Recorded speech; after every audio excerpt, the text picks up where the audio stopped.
Halo, apa kabar teman-teman? Kali ini Supermax akan menceritakan sebuah film Korea keluaran tahun 2011 yang berjudul The Client. Film bergenre thriller dan hukum ini dibintangi Jang Hyuk sebagai Han Chul-min, Ha Jung-woo sebagai pengacara Kang, dan Park Hee-sun sebagai jaksaan. Oke, kita langsung ke ceritanya saja. Scene dibuka dengan Han Chul-min sedang menyetir pulang ke apartemen. Setelah tiba, tidak seperti biasa di depan komplek terlihat ramai. Firasat Han tidak enak. Dia menduga sesuatu telah terjadi. Benar saja, setelah masuk apartemennya, di dalam banyak petugas polisi sedang memeriksa tempat itu. Rupanya terjadi pembunuhan sadis di tempat tersebut. Kejadian pembunuhan tampaknya belum lama, sebab banyaknya darah korban yang membasahi kasur masih terlihat segar dan menetes. Tapi jasad korban lenyap. Korban diduga istrinya Han. Karena itu, polisi langsung memborgol dan membawa Han sebagai orang yang pertama dicurigai. Kepolisian segera memutuskan Han sebagai terdakwa setelah mendapat laporan dari tetangga sekitar bahwa sebelum peristiwa terjadi, Han diketahui sempat bertengkar dengan istrinya dan istrinya dikabarkan meminta cerai. Han yang dipenjara merasa depresi dan stres sehingga dia mencoba bunuh diri, tetapi untungnya masih terselamatkan. Selanjutnya, kasus ini mulai diambil oleh pengacara Kang. Sebelumnya dia tidak tertarik dengan kasus tersebut, tetapi dia mendengar jaksa penuntutnya adalah jaksaan. Jaksaan adalah seteru dan saingannya. Karena itulah pengacara Kang mengambil kasus ini untuk mengalahkan jaksaan dan menebus kegagalannya dulu. Dimulai dengan melihat-lihat TKP, pengacara Kang kemudian menemui Han yang lagi dirawat di rumah sakit. Dia memeriksa sidik jari Han. Rupanya sudah terkelupas akibat profesi pekerjaan Han yang bersentuhan dengan barang kimia. Dia juga menanyai masalah Han dengan istrinya. Han jawab istrinya berselingkuh, tetapi Han tidak kenal siapa pria tersebut. Han memiliki riwayat penyakit OCD, di mana penyakit ini membuat Han tidak mampu mengekspresikan pikirannya dengan jelas. Dan juga Han adalah seorang yang pendiam serta agak tertutup. Sebenarnya kasus ini bisa saja menguntungkan mereka berdua. Selain tidak ditemui sidik jari di TKP, jasad juga tidak diketahui keberadaannya, sehingga tidak ada bukti fisik yang menunjukkan Han sebagai pelaku.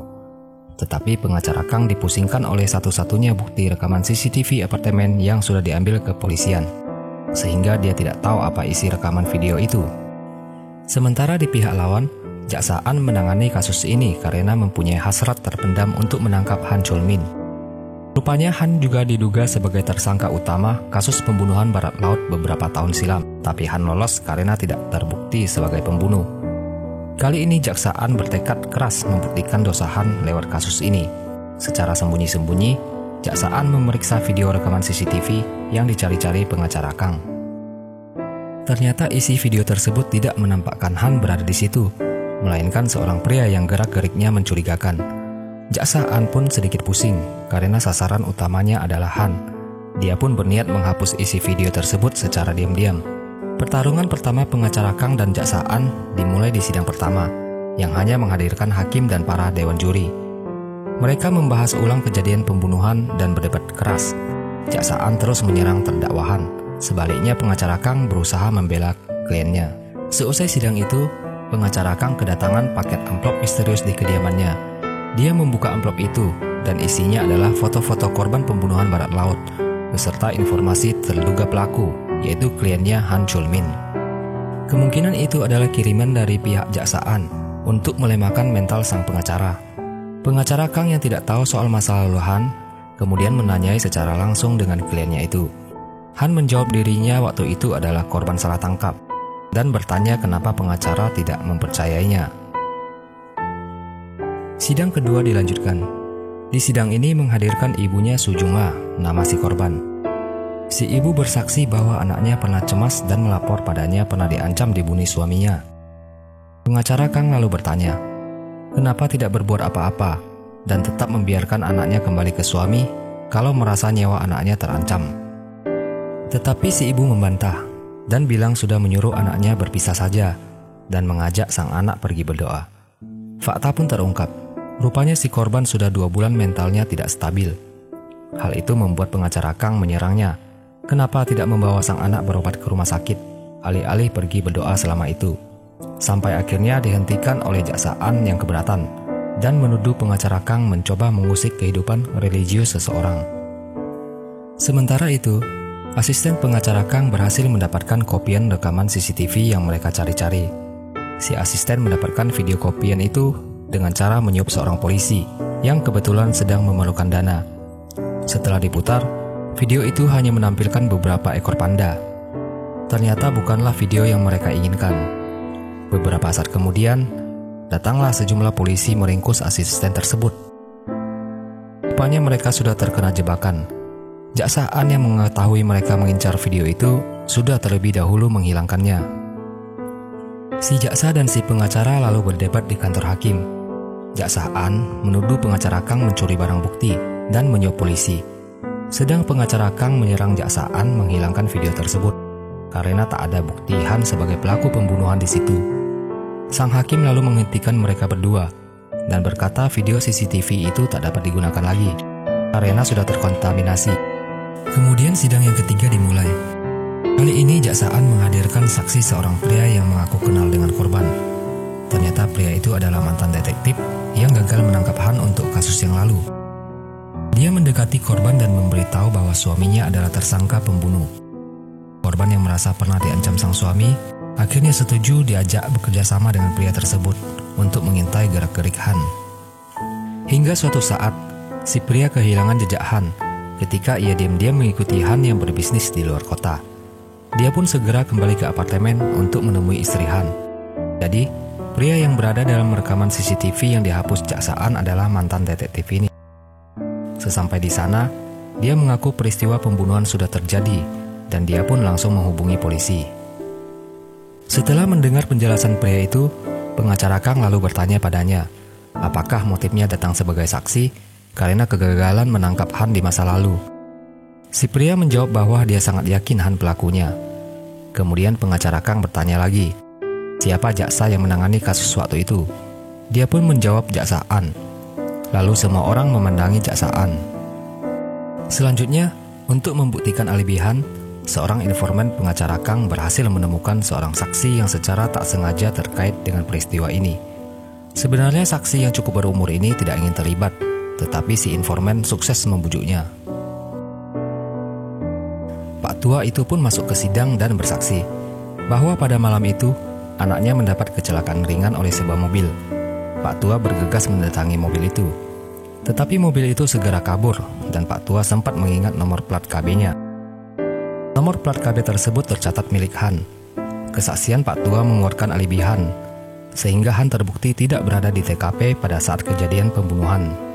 Kemudian jaksaan menginterogasi saksi, kenapa tidak melaporkan kecelakaan saat itu, dan bagaimana setelah 2 bulan berlalu masih mengingatnya dengan sangat jelas. Jaksaan terus mendesak saksi, apakah Bapak datang atas keinginan sendiri atau karena dibayar? Dengan lugu Pak tua itu menjawab, dia dijanjikan akan mendapatkan kompensasi dari kecelakaan anaknya. Jaksaan bertanya lagi, apakah kompensasi itu berasal dari pengacara atau terdakwa? Sembari menekan, jika saksi berbohong, akan dikenai hukuman 5 tahun penjara dan denda $10. Pak tua yang terkejut dan sudah pusing 7 keliling langsung pengen nyerocos kabur begitu saja, tetapi langsung ditahan sama petugas. Jaksaan kembali menuduh pengacara Kang mencoba membeli saksi, setelah sebelumnya menyuap polisi. Situasi yang terdesak membuat pengacara Kang merubah strateginya. Dia berusaha mengeluarkan emosi Han dengan membuka memori Han bersama istrinya. Setelah itu, dia memberondong pertanyaan psikologis bagaimana Han bertanggung jawab dengan kematian istrinya. Akhirnya Han terpancing. Sambil menangis, Han bercerita kenapa dia berusaha pulang lebih awal dari perjalanan bisnis, karena malam itu ingin merayakan pernikahan dengan istrinya sambil memperbaiki hubungan mereka. Perjalanan yang jauh membuat dia ngebut dan kelelahan, sehingga sempat mengalami kecelakaan dan pingsan sesaat. Setelah tiba, dia syok karena apartemennya sudah jadi TKP pembunuhan dan istrinya menghilang. Han mengaku bersalah karena tidak begitu memperhatikan istrinya selama ini, sehingga dia pun berkata, akulah pembunuhnya jika memang itu yang ingin kalian dengarkan. Kemudian sidang final dilanjutkan. Setelah sempat rehat, sang hakim mendengarkan pernyataan singkat jaksaan dan pengacara Kang sebelum menjatuhkan vonis. Jaksaan yang mendapat giliran pertama meminta hakim menjatuhkan hukuman karena Han adalah terduga utama kasus pembunuhan yang lalu juga. sehingga akan berbahaya bila dilepaskan lagi. Namun pengacara Kang menyatakan, badan hukum akan tercemari apabila seseorang dihukum hanya berdasarkan dugaan semata dan bukan bukti nyata, sehingga bersifat keraguan dan tentu ada kemungkinan lain. Tiba-tiba pengacara Kang berkata, Sujunga akan masuk setelah dia menghitung 3 kali. 1, 2. Saat hitungan ketiga, semua hadirin di situ langsung menoleh ke arah pintu masuk, tapi tak ada apa-apa. Eksperimen pengacara Kang menjelaskan bahwa semua orang masih punya keraguan, apa istri Han betul-betul meninggal. Setelah mendengarkan mereka berdua, sang hakim akhirnya menjatuhkan vonis. Mempertimbangkan tidak adanya jasad korban serta senjata pembunuhan, terdakwa Han diputuskan tidak bersalah. Pengacara Kang berhasil mengalahkan Jaksa An. Jaksa Han lalu memuji kepintarannya, tetapi berkata, cuma Han Chulmin yang tidak melihat ke pintu saat hitungan ketiga tadi. Tepat sidang bubar, pengacara Kang mendapat pesan foto dari informannya. Lokasi foto itu persis dengan foto latar Han bersama istrinya, dan itu juga adalah lokasi kecelakaan Han dengan anak kecil Pak Tua. Ternyata Pak Tua memang berbohong sewaktu bersaksi. Informan pengacara mendengar kejadian sebenarnya dari anak Pak Tua, bahwa pada malam itu, dia bukan ditabrak Han, melainkan anak tersebut yang menabrak mobil kosong Han yang terparkir di situ. Anak itu sempat melihat Han keluar dari waduk dekat situ, sebelum ia pergi. Benar saja, jasad korban akhirnya ditemukan setelah kemudian petugas kepolisian menelusuri waduk itu. Kemudian Sin memperlihatkan Han yang sudah bebas di apartemennya. Han lagi merokok sambil berbaring di kasur yang masih penuh bercak darah. Pengacara Kang yang merasa dibodohi datang menemuinya. Dia mengatakan akan menangkap pembunuhnya kali ini. Dengan ekspresi yang datar dan dingin, Han bertanya, apa maksudnya? Sebenarnya dari awal film, sudah kelihatan ekspresi Han yang khas karakter psikopat. Setelah menginterogasinya, pengacara Kang lalu bertanya, bagaimana cara Han memindahkan jasad istrinya? Han kemudian berjalan ke arah lobi dan duduk di pagar pembatas apartemen puluhan lantai itu. Pengacara Kang yang panik menyuruhnya turun dari situ. Lalu Han bertanya, apa kamu takut? Setelah saya melompat, maka semuanya akan usai. Kemudian Sin memperlihatkan kilas balik cara Han memindahkan jasad dengan melempar mayat tersebut lewat lobi itu. Lalu Han menjatuhkan diri, tetapi Kang dengan sigap menariknya. Setelah itu, polisi pun tiba dan langsung meringkus Han. Di ending film, pengacara Kang dan Jaksa An terlihat sudah berdamai, walaupun masih sempat saling menyindir. Dan film pun selesai. Oke teman-teman, itulah rangkaian cerita film The Client. Untuk lebih detail, kalian bisa nonton langsung filmnya. Karena bagaimanapun, nonton secara keseluruhan tentu lebih seru. Sampai di sini dulu, dan sampai jumpa lagi di video selanjutnya. Terima kasih.